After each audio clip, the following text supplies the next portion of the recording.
주의 하루 묵상. 오늘은 마가복음 3장 13절에서부터 19절까지의 말씀, 이제 마지막 시간입니다.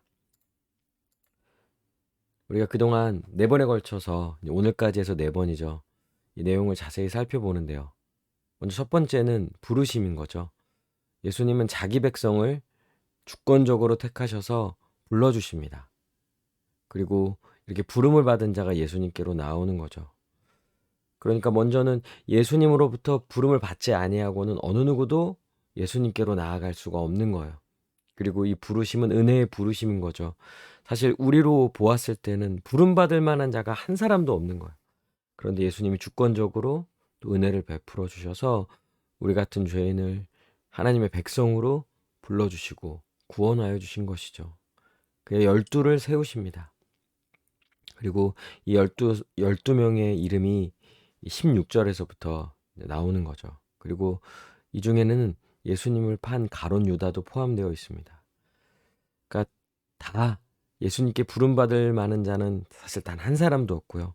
그걸 가장 잘 보여주는 것 중에 하나가 이 가룟 유다죠. 예수님은 가룟 유다가 자신을 팔 것을 알면서도 이 유다를 부르셨고요.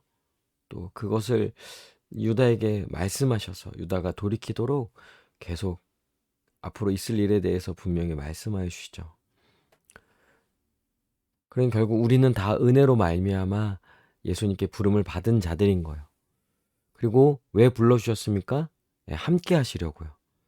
그러니까 구원의 본질, 즉 우리가 이 부름을 받은 것은 결국 예수님과 함께 하기 위함인 거죠. 예수님은 우리와 함께 하시려고 우리를 불러주시고 우리 가운데 나오신 거죠. 그리고 우리와 함께 하실 뿐만 아니라 우리를 보내십니다. 전도하기 위하여서, 이 복음을 전하기 위하여서, 예수 그리스도를 전하기 위하여서 우리는 또한 보냄을 받은 자인 거예요. 그래서 지금 있는 곳은 어디든지, 그곳이 어디든 예수님과 함께하고 있는 곳이고요. 또한 예수님으로부터 보냄을 받아서 이 복음을 전하기 위하여서 있는 곳인 거예요. 근데 예수님은요, 그냥 보내시지 않습니다. 귀신을 내쫓는 권능을 주시고 보내시는 거예요. 왜냐? 이게 전도를 하고 복음을 전했을 때 그 복음을 듣고 구원받는, 이 믿음으로 구원받는 역사가 나타나는 거잖아요. 그래서 결국 귀신이 떠나가는 것과 같은 역사라는 거예요. 예수님 귀신을 내쫓는 장면과 같이 이 복음이 전해졌을 때 믿지 않았던 자가 이 복음을 믿음으로 구원을 받고 거듭나고 또 이제는 하나님 나라의 백성으로서 하나님의 통치를 받으며 살아가는 것 자체가 결국 귀신이 쫓겨나갔다라는 거죠. 그런데 놀랍게도 예수님의 제자들은, 예수님의 택함을 받은 백성들은요, 이 귀신을 내쫓는 권능을 받은 자라는 거예요. 이걸 가졌기에 이제 어디서든 그 보냄을 받은 그곳에서 복음을 전할 때 놀라운 구원의 역사가 나타나고 귀신이 쫓겨나가는, 정말 한 인생이 완전히 뒤바뀌는, 거듭나게 되는, 완전히 삶이 변화되는 이런 놀라운 역사가 나타나게 되는 것이죠. 그것은 바로 예수님으로부터 우리가 권능을 받은 거예요.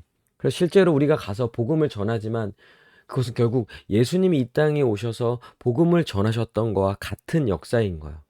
사도행전 이걸 잘 보여주죠. 제자들은 이 권능을 받고 마치 예수님이 복음서에서 하셨던 거와 같은 그런 사역들을, 그런 일들을요, 이 사도행전에서 예수님의 제자들이 행하는 모습들이 나옵니다. 그것은 예수님이로부터 이 권능을 받았기에 예수님의 제자들은 이런 놀라운 이 구원의 역사, 이런 것들을 나타내 보이게 되는 것이죠. 예수님은 우리에게 권능을 주십니다. 그러니까 자기 백성을 택하여 주심도 은혜요, 함께해 주심도 은혜요, 또 보내심, 그 보냄을 받는 그 자체도 은혜이고요. 근데 정말 놀라운 것은 또 그 보내실 때 그냥 보내시지 아니하시고 권능을 주신다는 거예요. 귀신을 내쫓는 권능을 주심으로 이제 우리는 이 권능을 받은 백성들인 거죠. 정말 세상은 감당할 수 없는, 세상이 결코 가질 수 없는 그 권능을 받은 자이고요. 그래서 우리는 사실 우리가 말하는 거 그냥 말인 거잖아요. 말. 복음을 전하고 하나님의 살아계심을 선포하고 하나님의 나라가 임하였음을 선포할 때는 결국 말인 거잖아요. 사실 말에 무슨 능력이 있겠습니까? 말보다는 아주 구체적으로 뭔가 눈에 보이거나 하는 것들, 사람들이 이런 걸 다 이야기하잖아요. 그러니까 말뿐이다라는 말이 있는 것처럼. 근데 우리가 복음을 뭘로 전합니까? 다 말로 전하죠. 입술로 고백하고 전하고 선포하고 말하는 거예요. 그런데 놀랍게도 우리는 이 권능을 받은 자이기 때문에 그렇게 복음을 전할 때 정말 놀라운 구원의 역사가 나타나게 되는 것이죠. 그러니 우리는 이걸 믿어야 하는 거예요. 권능을 주시는 예수님. 그분의 백성된 자들은 그분으로부터 이미 권능을 받았기에 지금 내가 눈에 보기에는 상황이나 현실이 정말 믿음을 가질 수도 없고 또 같지도 않을 것 같고 구원의 역사가 나타나지 않을 것 같은 그런 상황처럼 보인다 할지라도 예수님으로부터 권능을 받았기에 이것을 믿고 복음을 전할 때 정말 놀라운 구원의 역사, 이 귀신이 떠나가는 역사가 나타나게 되는 거죠. 그런 여러분, 정말 반드시 예수님 믿는 자의 삶에는요, 능력이 나타나게 되어 있어요. 믿음으로 구원받은 자는 예수님께 이미 권능을 받은 거예요. 귀신이 내쫓겨 나아가는 권능을 받은 거죠. 이 권능은 사람으로서는 할 수 없는 능력인 거죠. 귀신이 떠나가는 이 구원의 역사인 거예요. 결국 이를 통해서 드러나는 것은, 이게 사람이 말을 해서 구원을 받고 구원의 역사가 나타나고 하는 건 그 말의 능력입니까? 말했기 때문입니까? 아니죠. 하나님으로부터, 예수 그리스도로부터 권세를 받았고요. 또한 이 권세를 통하여서 결국 이 복음이 전해질 때 이 권능이 나타나는 것은 결국 하나님의 함께 하심을 나타내 보이는 거고요. 하나님의 권능을, 하나님의 능력을 나타나게 되는 것이죠. 그러니 이 복음을 전할 때 나의 삶에도 먼저는 이 복음을 전하는 자가 삶과 무관해질 수가 없는 거죠. 우리의 삶 속에서 이 권능을 받은 자로서 매일매일 나의 삶에 귀신이 떠나가는 역사, 즉 하나님 백성으로서 온전히 살아가는 이런 놀라운 역사가 나타나게 되는 거고요. 나뿐만 아니라 또 우리가 전했을 때 이 복음을 들은 자의 가운데 놀라운 역사가 나타나는 거예요. 다른 이들의 삶에도 능력은 나타나고요. 반드시 열매 맺게 되는 것이죠. 왜요? 우리는 이미 권능을 받은 자이거든요. 그러니 이걸 믿고요. 이 권능을 받았음을 믿고 담대히 복음을 전하는 거예요. 마태복음 28장 18절에 예수께서 나와 말씀하여 이르시되 하늘과 땅의 모든 권세를 내게 주셨으니, 예수님은 온 우주 만물을 다스릴 수 있는 권세가 있으세요. 그분이 권세를 가지셨기 때문에 하시는 모든 말씀이 다 응하여지는 거예요. 그 말한 바대로 반드시 이루어지는 것이죠. 누가 예수님을 대적합니까? 누가 예수님과 싸워 이길 수 있습니까? 예수님은 온 우주 만물을 다스리시는 만물의 주가 되셨죠. 이 권세를 하나님께로부터 받았어요. 그런데 그것만 있습니까?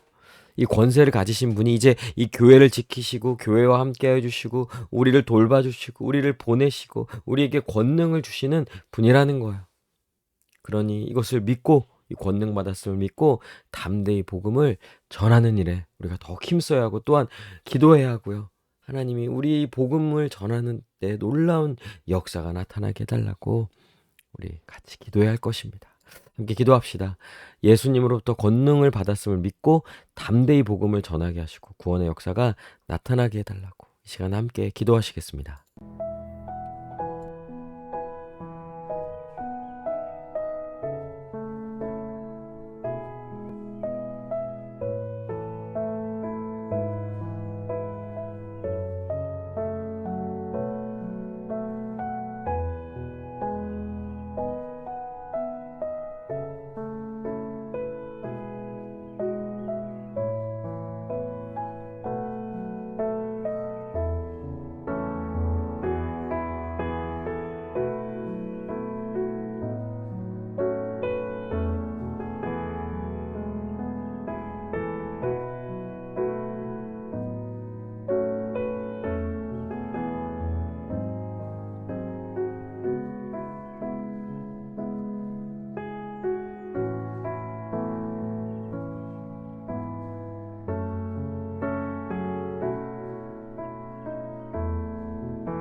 기도합니다.